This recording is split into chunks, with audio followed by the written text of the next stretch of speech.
Sapa Indonesia Pagi, saudara kembali hadir kali ini di segmen Kompas Bisnis bersama saya Putri Oktaviani. Uang negara 4,9 triliun rupiah sudah mengalir ke Kementerian Komunikasi dan Informatika atau Kemenkominfo hingga Mei 2024. Dari total tersebut saudara, 700 miliar rupiah diantaranya untuk Pusat Data Nasional alias PDN. Namun kini Pusat Data Nasional dikendalikan peretas memakai perangkat lunak. Menteri Keuangan Sri Mulyani bilang anggaran yang mengalir ke Kominfo termasuk memiliki nominal besar. Kita dengarkan penjelasan Sri Mulyani saat pemaparan APBN kita kemarin. Kominfo ada 4,9 triliun rupiah sudah dibelanjakan. Ini dari mulai pemeliharaan dan operasional BTS untuk 4G dan data center nasional 700 miliar. Kapasitas satelit 700 miliar, palaparing 1,1 triliun. Jadi belanja untuk Kominfo cukup besar, mendekati 5 triliun yaitu 4,9 triliun.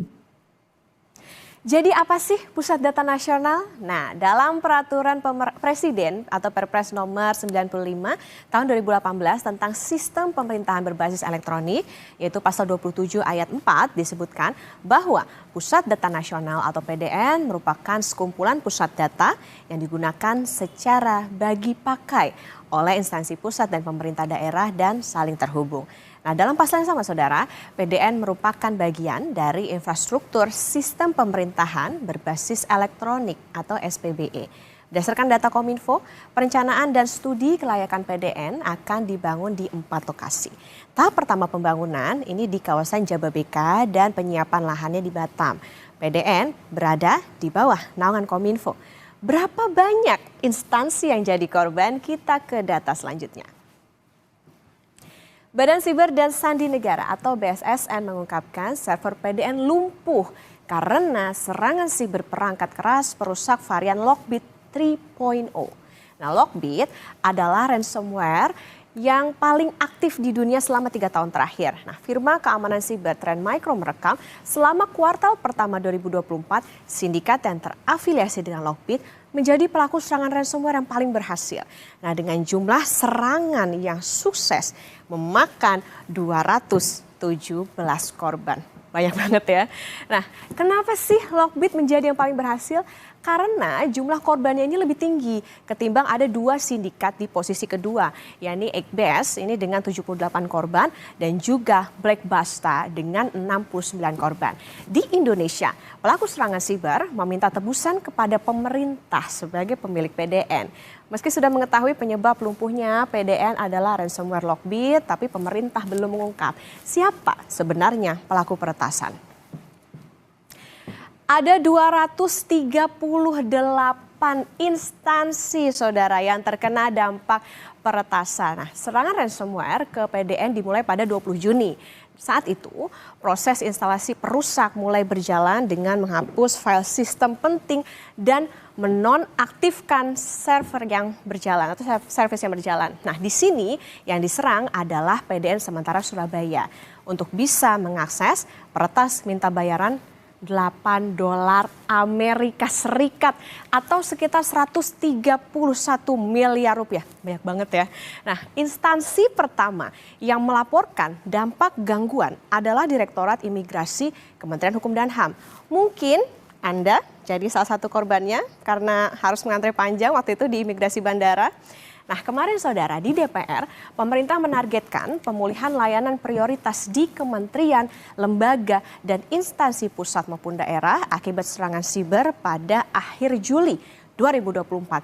Sedangkan layanan PDN diupayakan pulih sepenuhnya pada Agustus 2024. Nah, kita dengarkan terlebih dahulu pernyataan Menkominfo Budi Ari berikut ini. Selanjutnya penyusunan shortlist dan recovery layanan prioritas Kominfo, KSO, PDNS, Kementerian Lembaga Daerah itu diharapkan sampai akhir Juli bisa kita recovery total.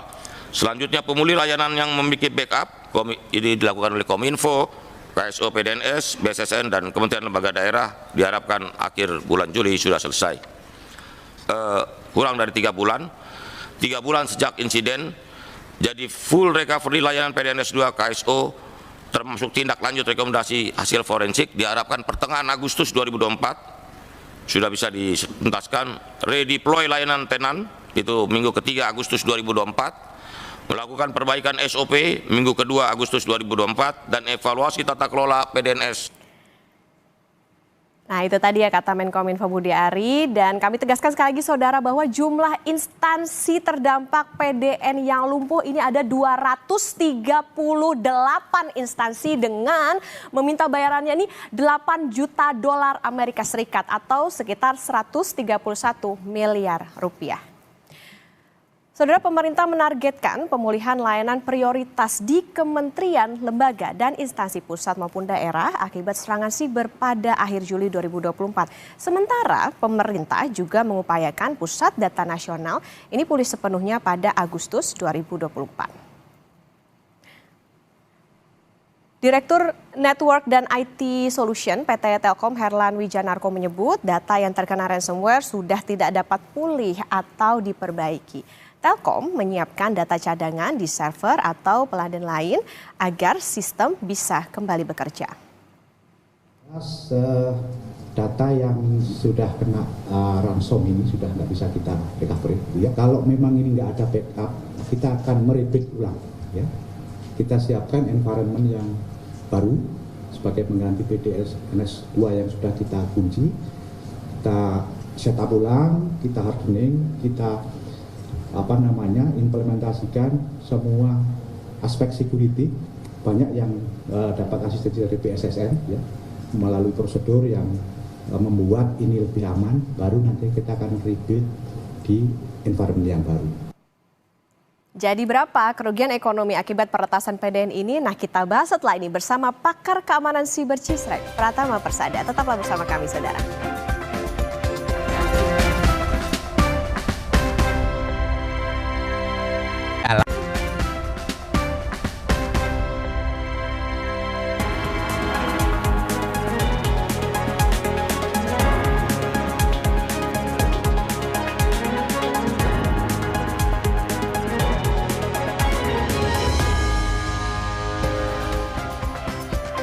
Kompas Bisnis kembali hadir untuk Anda saudara. Jadi berapa kerugian negara akibat peretasan ini? Kompas Bisnis sudah bersama dengan pakar keamanan siber Cisrek, Pratama Persada. Selamat pagi Pak Pratama. Selamat pagi Mbak Okta. Ya Pak Pratama, kenapa Pak jadinya nih penyerang ini belum diumumkan? Kemudian kan ini kan peretasnya minta tebusannya 8 juta dolar Amerika Serikat. Nah, apakah ini jadi praktik lazim peretasan di dunia? Mereka mintanya dolar nih, bukan aset lain. Iya, karena kan gampang kalau di luar negeri ngitungnya pakai dolar ya gitu. Dan memang ransomware ini rata-rata dia permintaannya dengan dolar. Nah, permintaan ransom ini masing-masing grup hacker itu beda-beda gitu. Ada yang seperti ini 8 juta, ada yang 500.000, ada yang 3 juta, tergantung besarnya data, besarnya sistem yang mereka retas begitu. Tapi saya punya datanya gitu bahwa karena perkembangan ransom yang semakin hebat yang ada di dunia ini gitu, jadi kerusakan sistem gitu terhadap serangan ransom ini juga semakin berkembang begitu. Nah, ransom ini kan diminta untuk bayar gitu ya gitu. Nah, ketika mereka bayar gitu, ada 84% korban ransom di seluruh dunia ini yang mereka bayar, Mbak.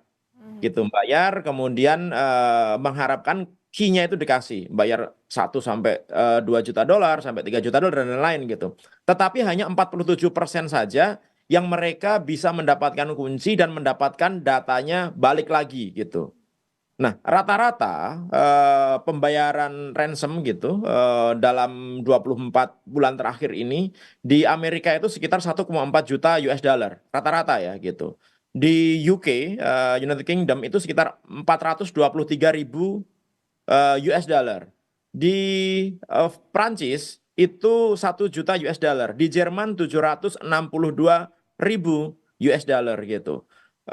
Jadi rata-rata pembayaran ransom, kerugian akibat ransom ini 46%-nya itu antara 1 sampai 10 juta US dollar per institusi ya.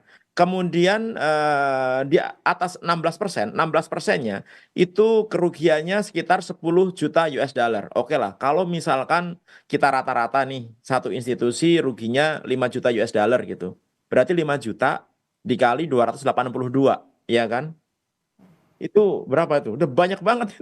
Ada berapa eh, miliar itu ya, US dollarnya itu ya gitu. Nah, ini kerugian yang sebenarnya tidak disadari gitu. Dengan sebenarnya melakukan pengamanan yang agak standar gitu. Sebenarnya udah sangat standar sih gitu. Melakukan backup yang baik sebenarnya ini nggak akan terjadi gitu karena musuhnya ransom itu adalah kalau institusi targetnya korbannya memiliki sistem backup yang bagus. Sehingga ketika data-data di servernya itu di-encrypt, dirusak, tidak bisa dibuka, masih ada data cadangan yang kurang dari beberapa jam gitu, bahkan less than 1 hours gitu, kurang dari 1 jam, itu langsung live lagi. Di beberapa sistem yang bagus, beberapa menit itu langsung live lagi gitu. Nah, ini ternyata tidak dimiliki oleh Pusat Data Nasional, yang sebenarnya itu sangat kritikal gitu. Nah, kemudian ada pertanyaan, apakah kalau misalkan bayar itu kemudian akan dibalikkan? Tadi saya bilang, enggak dibalikin. Yang dibalikin itu hanya sekitar 47% aja yang dibalikin. Yang lainnya enggak dibalikin. Karena apa? Karena bisa jadi aktornya itu memang mereka serakah gitu. Begitu dibayar mereka mau minta tambah lagi sehingga nggak didapatkan kuncinya gitu. Atau aktornya itu sebenarnya dia bukan aktor yang sebenarnya. Gini, bukan aktor sebenarnya itu maksudnya saat ini tren dunia ransom itu ransomware itu bisa disewakan Mbak Okta. Jadi kalau misalkan kita nggak punya kemampuan hacking, kita nggak punya kemampuan untuk melakukan peretasan, tapi kita punya akses ke dalam suatu sistem yang high profile gitu, sistem pemerintah, sistem perusahaan yang besar gitu, orang itu yang jahat bisa sewa ransom gitu. Misalkan Lockbit nih, dia bisa sewa ransom ke Lockbit gitu.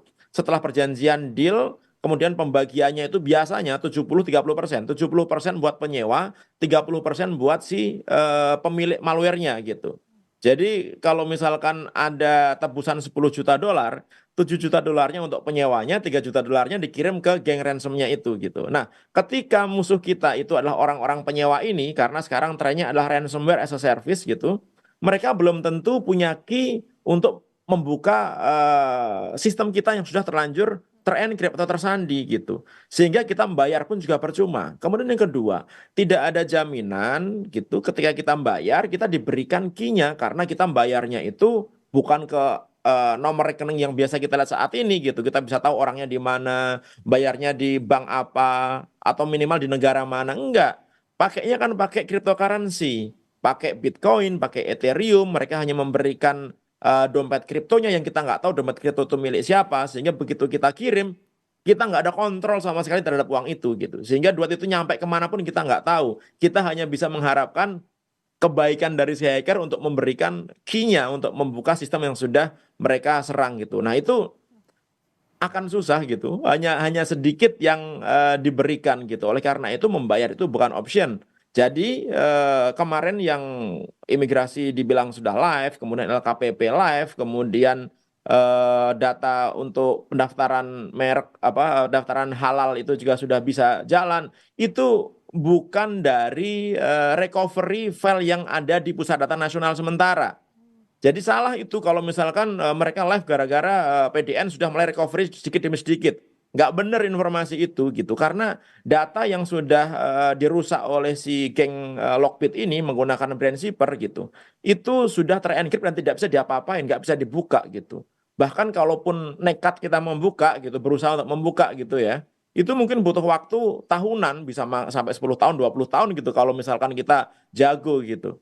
Jadi itu file yang sudah rusak gitu. Jadi recovery-nya bukan recovery itu, mungkin recovery-nya itu server-server baik virtual ataupun fisik gitu yang sudah terkena itu diformat ulang, kemudian diperbaiki, mungkin kayak gitu ya gitu. Nah, langkah yang bisa dilakukan adalah sebenarnya meminta para tenan yang kata Kominfo namanya tenan gitu. Padahal itu sebenarnya adalah kementerian lembaga dan pemerintah daerah, pemerintah pusat yang menitipkan datanya di Pusat Data Nasional gitu. Apakah mereka punya backup datanya gitu? Karena sebenarnya mereka kan nggak boleh. Menurut regulasi yang ada di Indonesia, peraturan pemerintah tentang sistem pemerintahan berbasis elektronik, Perpres 1 Data Indonesia, kementerian lembaga itu nggak boleh lagi tuh melakukan pengadaan server, nggak boleh lagi tuh mereka punya data yang terpisah-pisah di instansinya masing-masing gitu. Sehingga mereka diwajibkan, diharuskan, dipaksa untuk meletakkan data dan sistemnya di pusat data nasional. Di sisi lain, PDN ini ternyata belum disiapkan dengan baik masalah security-nya. Jadi saat ini yang selamat itu adalah selamat yang balelo, Mbak. Jadi yang tidak compliance, yang tidak nurut gitu sama Kominfo gitu, ini yang sekarang ini selamat gitu. Yang nurut, yang paling compliance malah nggak selamat karena apa pengamanan sistem PDN ini tidak maksimal gitu. Nah, kemudian ada yang ngomong kan ini hanya PDN sementara gitu kan belum PDN benernya. Emangnya data yang disimpan di dalam PDN sementara ini data-data palsu gitu, data-data fake, data-data yang untuk uji coba kan enggak. Kan data-data real, data-data asli, sistem yang asli yang berjalan yang digunakan untuk melayani pemerintah. Jadi jangan pernah membedakan bahwa ini data nasional sementara atau pusat data nasional yang sebenarnya. Pengamanannya harus tetap sama dong. Jadi nggak boleh dijadikan excuse gitu. Artinya apa? Artinya pengamanan itu udah standar. Apalagi ketika diklaim pusat data nasional ini adalah data center dengan level tier 4, Mbak. Tier 4 itu adalah data center dengan level paling tinggi yang ada di dunia ini gitu. Yang artinya jaminan uptime-nya itu adalah 99,995%. Yang kalau dijamkan gitu, maksimal down-nya itu dalam 1 tahun itu hanya 4 jam. Kemudian wajib ada redundansi gitu. Jadi semuanya redundant, ada backup-nya, kemudian ada backup untuk redundant untuk power supply-nya, kemudian ada redundant untuk jaringannya dan lain-lain. Sehingga ketika sistem utamanya itu down, dalam waktu beberapa menit sistem yang backupnya itu langsung up. Contohnya kalau misalnya kita pakai genset lah gitu, ya kan, di Kompas gitu pakai genset, listrik mati, nyala nggak tiba-tiba gensetnya? Kan otomatis nyala dan itu sudah otomatis gitu. Nah kemarin itu tadi malam ketika saya mendengarkan gitu bahwa backup itu berdasarkan request dari tenan gitu. Nah ini nggak masuk logika berpikir saya lagi nih gitu. Bagaimana sistem backup itu harus di request padahal itu sudah default ada dalam sistem. Kominfo nggak perlu tahu isinya, nggak perlu tahu isi datanya, nggak perlu harus melihat isi datanya. Dan sistem backup itu nggak perlu kita melihat isi datanya gitu, karena yang kita backup itu adalah data bit dari server utama. Baik, gitu. Pak. Kayak gitu, Mbak. Ya, Pak Pratama, pemerintah ini kan menolak bayar tebusan, tapi pertanyaannya Pak, kalaupun tidak ditebus, apakah ada jaminan data yang tersandra itu tidak dijual? Nah, menarik ini waktu pertanyaannya. Jadi, grup hacker Lockbit ini gitu, dengan mereka pakai ransomware namanya Lockbit 3.0 yang sekarang bikin turunannya karena banyak antivirus yang bisa mendeteksi Lockbit 3.0, akhirnya mereka berevolusi menjadi Brandshipper gitu. Sampai saat ini belum ada obatnya, ya kan? Saat ini belum ada obatnya. Nah, musuh dari ransomware tadi saya sebutkan adalah backup. Jadi mereka juga tahu nih geng ransomware ini. Beberapa target mereka, korban mereka itu memiliki backup yang bagus. Sehingga kalau hanya mengirimkan ransom, itu nggak akan ada gunanya kalau si targetnya itu memiliki backup yang bagus. Oleh karena itu geng Lockbit ini terkenal di dunia gitu, menggunakan double extortion. Jadi menggunakan kayak double kill gitu. Jadi selain mereka menggunakan ransom, sebelumnya mereka mencuri datanya dulu. Gitu. Jadi mereka mencuri data yang ada di PDN, diambil semua sama mereka, di-copy semuanya sama mereka. Kemudian setelah mereka dapat semua datanya, server dari PDN targetnya, sasarannya itu, korbannya itu baru di-encrypt dengan ransom. Sehingga tidak bisa digunakan. Nah, biasanya kalau mereka minta tebusan, bayar dong 8 juta gitu. Kemudian pemerintah atau targetnya nggak mau bayar gitu. Mereka masih punya jaga-jaga, kalau Anda tetap nggak mau bayar, ini loh, saya punya data Anda gitu, yang nanti ini bisa saya jual di internet, bisa saya publikasikan di internet gitu.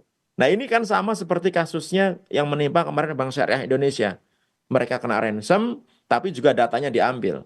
Dan rata-rata yang dilakukan oleh geng ransomware Lockbit ini, mereka selalu mencuri datanya dulu, sebelum mereka melakukan ransom, sebelum mereka melakukan penyandian data-data dan file yang ada di komputer korbannya gitu, Mbak. Jadi kalau saya pribadi kayaknya nggak mungkin gitu kalau mereka masih belum punya data yang ada di pusat data nasional ini gitu. Sekarang aja mungkin mereka belum ngomong. Mungkin nanti mau diberi waktu gitu dalam beberapa hari, mungkin beberapa minggu gitu. Kalau misalkan tidak ada tindak lanjut, mungkin mereka akan mempublikasikan secara bertahap data-data yang sudah dicuri dari pusat data nasional. Nah, itu lebih mengerikan lagi karena di pusat data nasional itu isinya adalah data-data negara gitu, data-data yang mungkin konfidensial yang tidak patut untuk dipublikasikan Oke. gitu ya, sehingga akan lebih merugikan lagi gitu, Mbak. Ya, baik, Pak Pratama, jadi apa Pak resikonya kalau misalnya kita kan kemarin pemerintah bilang nggak mau bayar, jadi gimana Ya. nanti yang harus kita hadapi? Ya, memang itu sudah kesalahan, makanya kemarin ketika belum ada yang mengaku ini salah siapa, itu agak aneh. Ini kan sudah terlanjur, ini kan kesalahan gitu, Mbak. Memang nggak ada yang bisa kita lakukan. Karena apa? Karena data-datanya sudah rusak, sudah terenkrip, sudah tersandi, nggak bisa digunakan gitu. Jadi langkah terbaik yang bisa dilakukan adalah yang tadi saya bilang, Kementerian Kominfo harus ngomong kepada tenan-tenan yang ada gitu, tanya mereka apakah mereka punya backupnya. Kalau mereka punya backupnya, dibantu untuk nge-live-kan lagi, dibantu untuk meng-online-kan lagi gitu. Itu jalan yang terbaik gitu. Oke. Selain itu akan susah mengharapkan Badan Siber dan Sandi Negara melakukan dekripsi terhadap file-file yang terenkrip itu membutuhkan waktu yang sangat lama. Itu, Mbak. Ya, baik, jadi berapa Pak kira-kira kerugian ekonomi negara? Cara ngitungnya gimana sih Pak terkait dengan bobolnya atau tercurinya data di pusat data nasional ini? Kalau tadi kan mintanya ke institusi Pak, tapi kan ini mencakup ke layanan. Gimana ngitungnya nih Pak untuk Ya, kerugian ekonomi makanya negaranya? ada satu lembaga namanya Cyberation gitu, dia bilang bahwa rata-rata kerugian yang ditimbulkan untuk perusahaan atau layanan publik gitu, ketika terjadi ransom, yang tadi saya bilang 46% gitu, itu sekitar 1 sampai 10 juta dolar gitu. 16% sekitar 10 juta dolar. Maka saya bilang kalau rata-rata aja, walaupun ini harusnya lebih banyak lagi. Rata-rata kerugiannya 5 juta dolar, berarti 5 juta dolar kali 282 lah gitu, ya kan? Ya berarti 1000 berapa? 1200-an gitu. 1200-an berarti 1,2 miliar US dollar gitu. Kayak gitulah ngitungnya gitu. Jadi cukup besar juga kerugian kalau dihitung. Itu hanya hitungan kasar ya. Kita belum ngitung kerugian masyarakat, kita belum ngitung waktu masyarakat yang tidak bisa diberikan layanannya, karena kan sekarang semuanya layanan pemerintah mau digitalisasikan. Ada sistem pemerintahan berbasis elektronik. Kemarin juga baru dibuat e-gov gitu.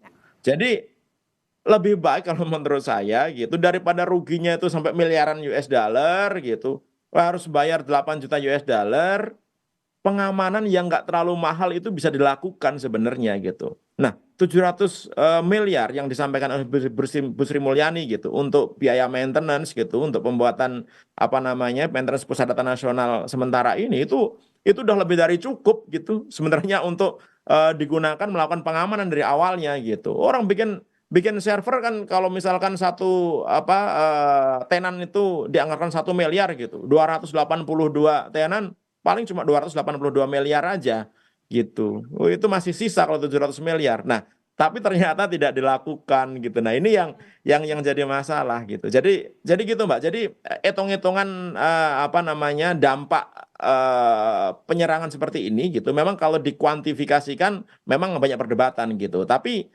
rata-rata kerugian luar biasa besarnya. Gitu, Mbak. Berarti artinya dengan 700 miliar kok disayangkan ternyata PDN kita dibobol ya Pak dengan anggaran sebesar itu. Bahkan tadi nggak ada backupnya gitu. Ini yang juga menjadi tantangan tentunya kalau nanti pemerintah sudah menyiapkan satu data untuk integrasi ke berbagai kementerian lembaga. Terima kasih Pakar Keamanan Siber Cisrek Pak Pratama Persada sudah bersama di Kompas Bisnis. Sehat selalu Pak. Sehat selalu.